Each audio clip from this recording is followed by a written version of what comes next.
Hey Dan, as your response to the Don't Be Zombies video about re-education, um, as things have progressed naturally through society, we have had to change. But the whole point about education being provided to the masses is that it's provided to everyone, regardless of social status. But when you have to give that kind of education or that kind of supplies to a large group of people, you have to have some sort of memorization or universal skill or universal test to make sure everyone understands the material. You can't sit down with every student and try to conform to their learning needs because it doesn't work. Now, this is not the best way, but it's the most efficient way and the only way we'd be able to do it. Back when in the Roman times, kids would originally pay for school. They usually not if they went to school, they usually stop around 10. They'd be part of a small class of about 10 kids, and they'd have a ludi magister there to teach them. But every ludi magister would be very strict, and they'd beat the kids, but they'd also sit down with them and make sure they learned the material effectively. But as classes grew and laws became in place where teachers couldn't hit the kids, you had to start going off tests and memorization to make sure you learned the material, and not through weird other ways that the Romans and other societies before us have used. I do agree that other things have changed to conform to the internet society, but schools are not like that. Schools are an organism made up of thousands and thousands of people and thousands of servers. And my school, personally, Parkway West High School in St. Louis, does use computers quite a lot. We have smart boards in every room. We have computers in every class, and it's overall a pretty tech-savvy school. Where I know there are some schools that aren't like that, but it costs money to become that. And whether even in college, um, there are colleges that are completely online based, and I've seen some of them, and they do provide, if not more, the same level of education as any other college. But you also got to understand that some people can't do internet. Like I learn better from memorizing facts and writing things down because I have just not really the point why, but the point is I do. And I've been watching your show for roughly a few years, and I've seen how you mostly lean to the left as a liberal. I really don't care. It's your choice. I could care less about your beliefs. But when you have a huge group of people, you can't just change. It's going to be impossible. There will be people who will oppose you and people who will help you. And we all know it takes years and years for anything to change, even the slightest amount.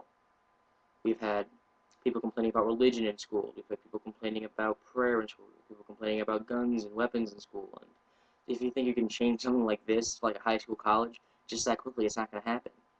People have to pay to go to college, and people don't want to pay to go to college if they don't think they're going to get any personal help from the professor if it's all everything's going to be online.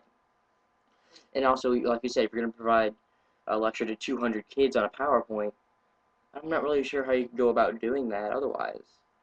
You can't really sit down with every individual student. I mean, these professors, they're probably not that happy. They probably got a degree in something they thought they were going to do, but ended up teaching it because those who can't do teach.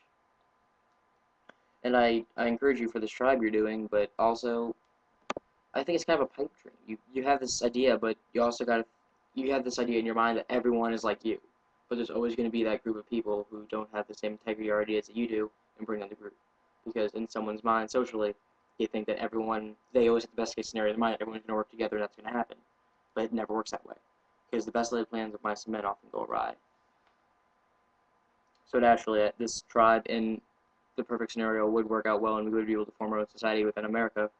But it's just not going to happen. Now, because the larger the group of people, the less chance you have of actually making anything work. We also have a larger group of people who can become self-sufficient.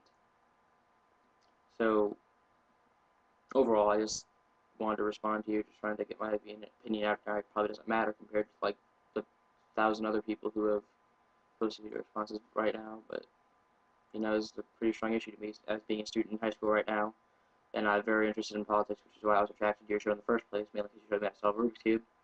But I do think that education does need to change, but I don't think it needs to change that drastically. I do think it needs to become more tech savvy because that's what the kids know today. But I don't think it can be so individualized, otherwise we'd have to pay more for college, like the Romans did. Because if you want education to provide to everyone, then that means you have to sometimes just lump them in a group as everyone. Because school is basically like a minor form of communism. Everyone's supposed to be the same, even though that's not true, because we have honor rolls, anti-honor rolls, whatever. But you have to lump everyone together, otherwise it won't work. And if it was a fascist system like you're kind of suggesting, where we help everyone, or at least help what's better for the whole community as a whole, it doesn't work out because both extremes don't.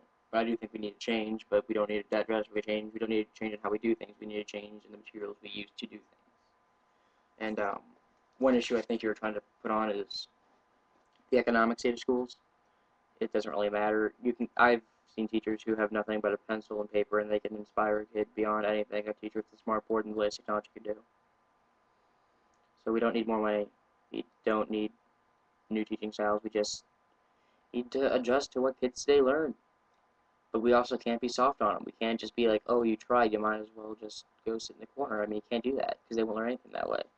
Because education, like you said, is not about learning facts. It's about learning skills that will get you through life. I've seen kids who have not gone to school their entire lives and are socially retarded, for lack of a better term. Because school is not meant to teach you facts. It's meant to teach you how to mentally think, how to mentally process information, and figure out your own way to do it. Math is not, because you're never going to learn how to like do inequalities outside of school, but it learns you how to process information, and maybe if you come into a problem similar like that, you'll be able to take that learning and the brain skills you've learned to process it later, because brain is like a muscle. If you keep using it, it'll get stronger. English, you're not really going to need to write a thesis about a book, but it may help you understand literally concepts and charts or something. So I think school is necessary, just got to change how we do it. Thanks.